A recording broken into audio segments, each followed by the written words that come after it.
ज्यादा सोचो ना बाबू, एडमिशन लेना है तो अंदर आ जाओ। कबीर उस चौकीदार के पीछे पीछे चल देता है, पर गेट से लेकर रिसेप्शन तक पहुंचने में कुछ भी नॉर्मल नहीं था। सबसे पहले तो कबीर ये देखकर दंग था, क्योंकि अब तक जो हॉस्टल पूरी तरह से अंधेरे की चपेट में था, उसके हर कमरे में अब लाइटें जल चुकी थी और खिड़कियों से परछाइयां साफ नजर आ रही थी, जैसे अंदर कोई ना कोई है। पर भला ऐसा कौन सा हॉस्टल होता है जहां दिन में कुछ नहीं और रात में इतनी हलचल। हॉस्टल के रिसेप्शन पर मोटा चश्मा लगाए एक हट्टा कट्टा इंसान बैठा हुआ था। वार्डन साहब, बाबू एडमिशन के लिए आए हैं, मैं चलता हूँ दरवाजे पर। वार्डन ने बिना कुछ कहे एक फॉर्म और कमरा नंबर 307 की चाबी आगे बढ़ा दी।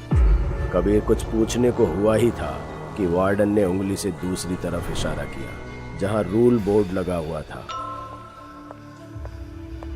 कबीर रूल बोर्ड के पास पहुंच गया और उसे पढ़ने लगा। पहले रूल को पढ़कर उसका दिमाग घूम गया, क्योंकि बोर्ड पर पहला रूल था कि यहाँ कोई भी किसी से बात नहीं कर सकता, सिर्फ अपने काम से मतलब रखे।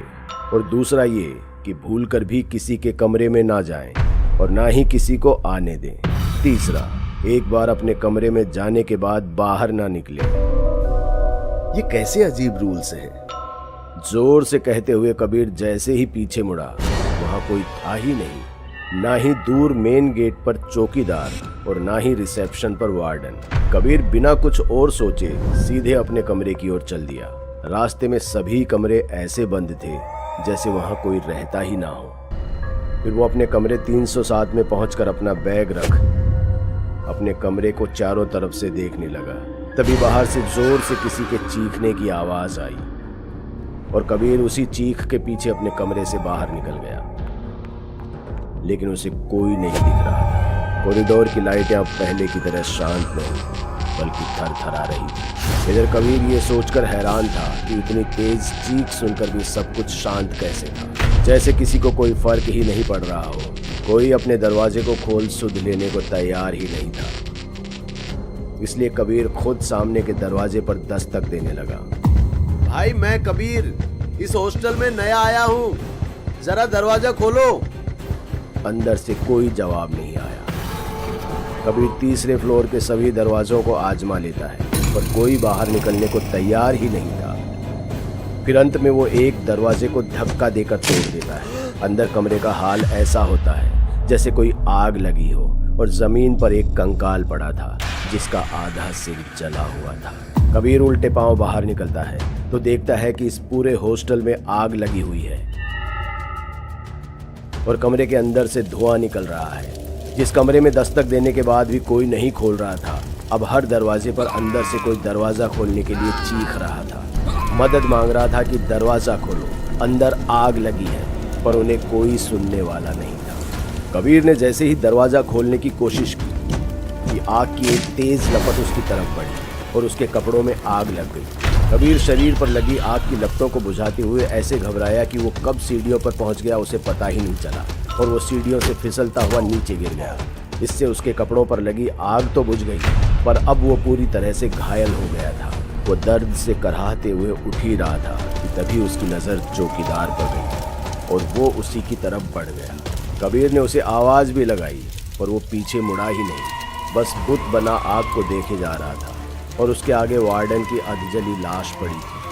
चाचा, क्या हो रहा है यहाँ? ये आग यहाँ कैसे लगी और इन्हें क्या हुआ? अरे किसी को मदद के लिए क्यों नहीं बुलाते आप?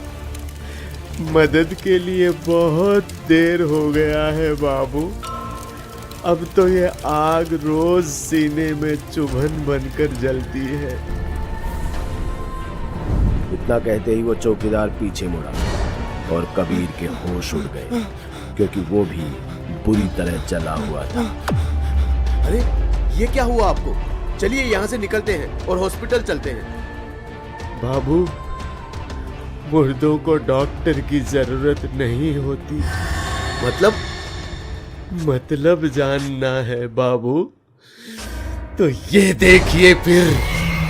इतना कहते ही चौकीदार कबीर को गिरेबान से पकड़कर उसे कॉरिडोर के सबसे आखिरी दीवार पर सटा देता है और फिर हर रूम से लाशें किसी जॉम्बी की तरह बाहर निकलने लगी और धीरे धीरे कबीर की तरफ बढ़ने लगी। पर कबीर दीवार में ऐसे चिपक गया था कि हिल भी नहीं पा रहा था। क्यों कर रहे हो तुम मेरे साथ ऐसा? क्या बिगाड़ा मैंने तुम लोगों का? अरे तुमने तो उस बच्चे को भी नहीं छोड़ा जिसे तुमने कल मारा था। क्यों छोड़ता बाबू है? क्यों छोड़ता बताइए? हम लोगों को जिंदा जलाकर मारने वाला भी एक बच्चा ही है।